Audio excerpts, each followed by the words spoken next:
Que le Seigneur vous bénisse, frères et sœurs. Je vous avais promis et je suis là.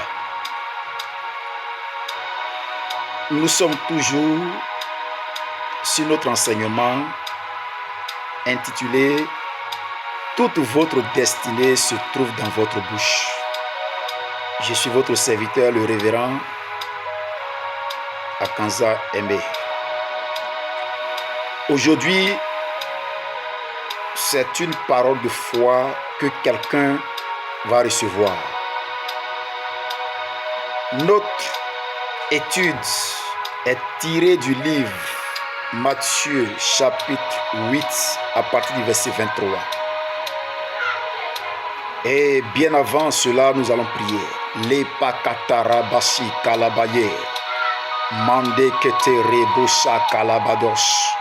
Roma kansa katarabaye li katarabados le katarabade mande kete reboshi kalabaye Roma kansa kataraba li barakatosh li paragatos li barabaya li makata li parakate li pakatosh Roma kansa katarabaye li katara le barabayo mande kete reboshi kalabaye Ula bausa okurionda bakin tarabaye le pakatarabashi kalabados Roma kansa katarabaye le garabaya.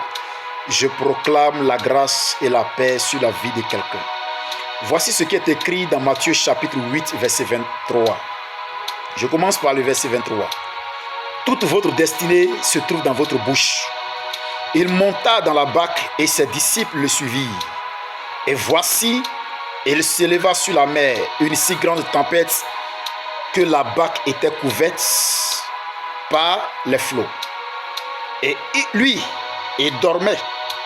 Les disciples s'étant approchés, le réveillèrent et dirent, « Seigneur, sauve-nous, nous périssons. » Et leur dit, « Pourquoi avez-vous peur, gens de peu de foi ?»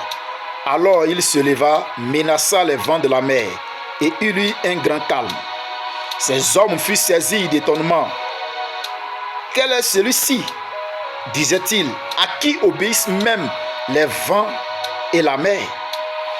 Lorsqu'il fut à l'autre bord, dans le pays des Gadaréniens, deux démoniaques sortant des sépulcres vinrent au devant de lui.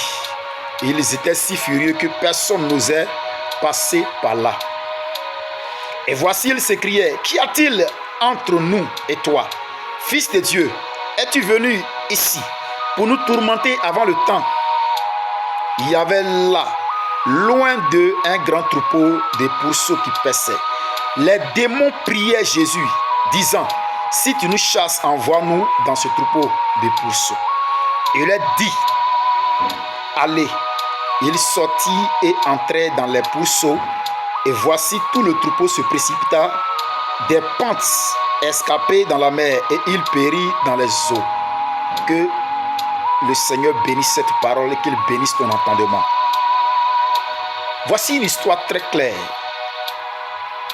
Toute ta destinée se trouve dans ta bouche, frère, sœur.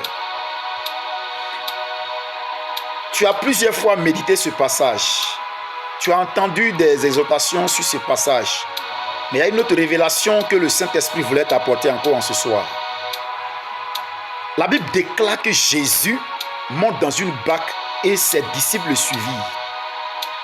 Il monte aussi dans la barque. Et arrivé au milieu de la mer, il y a une tempête qui se lève sur la mer. Bon, Jésus dort, selon les récits. Jésus dort et les disciples sont affolés. Et la Bible déclare qu'il s'approche de Jésus pour lui dire, « Maître, sauve-nous, car nous périssons. » Regarde déjà le langage. Nous périssons. Jésus se lève. Qu'est-ce qu'il va leur dire? Pourquoi avez-vous peur, homme de peu de foi? Et la Bible déclare, il menace le vent et la mer.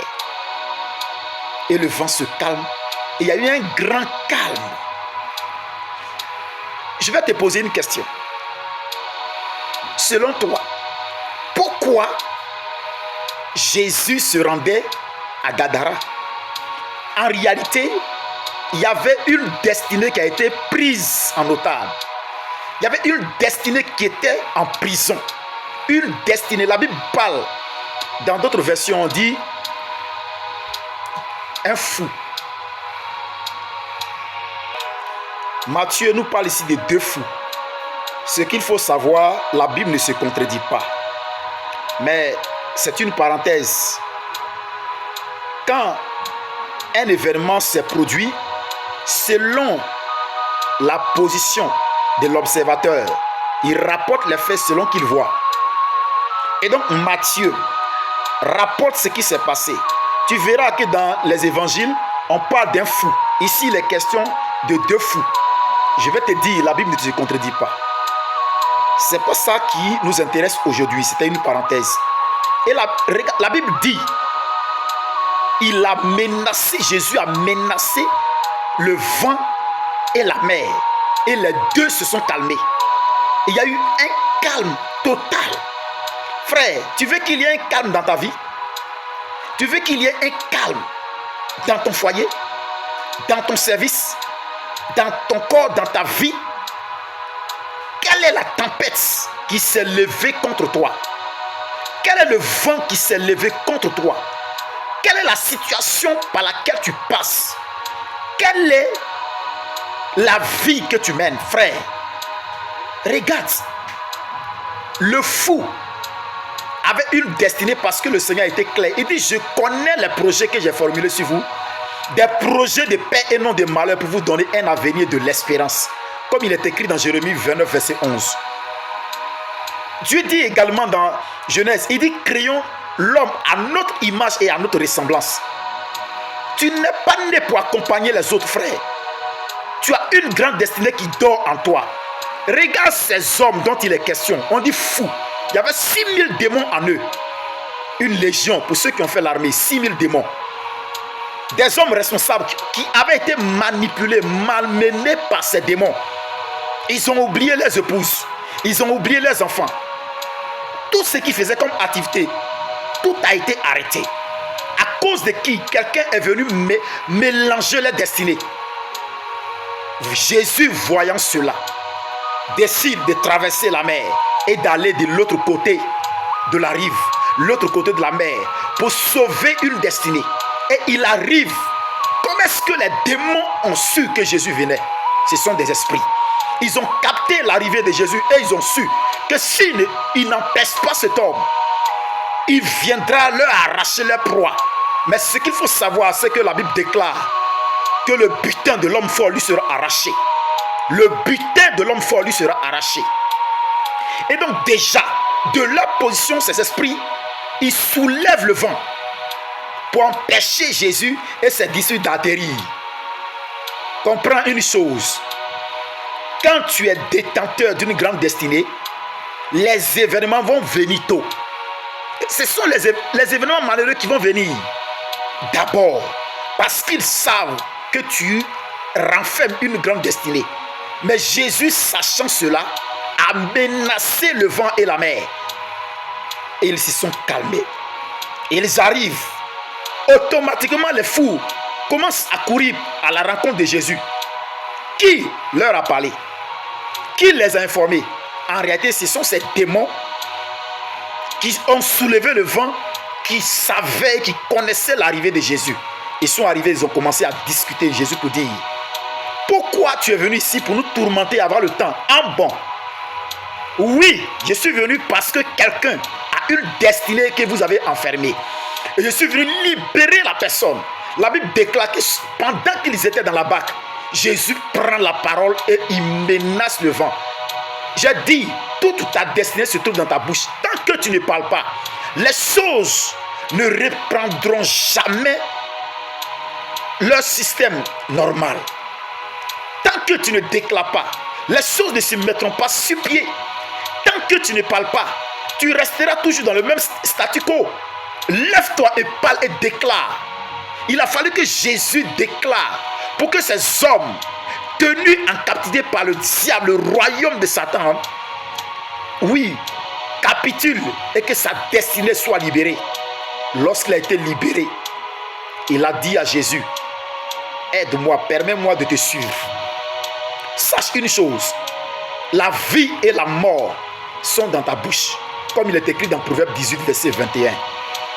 Qu'est-ce que tu fais avec ta bouche? Qu'est-ce que tu fais? La Bible déclare que tu es un ambassadeur. Il a dit à Pierre, tu es Pierre et sur toi je bâtirai mon église. Et il dit, la mort et le séjour des morts ne prévaudront point contre toi. Je te donne les clés du royaume. Celui que tu liras sur la terre, ce que tu liras sur la terre sera lié au ciel.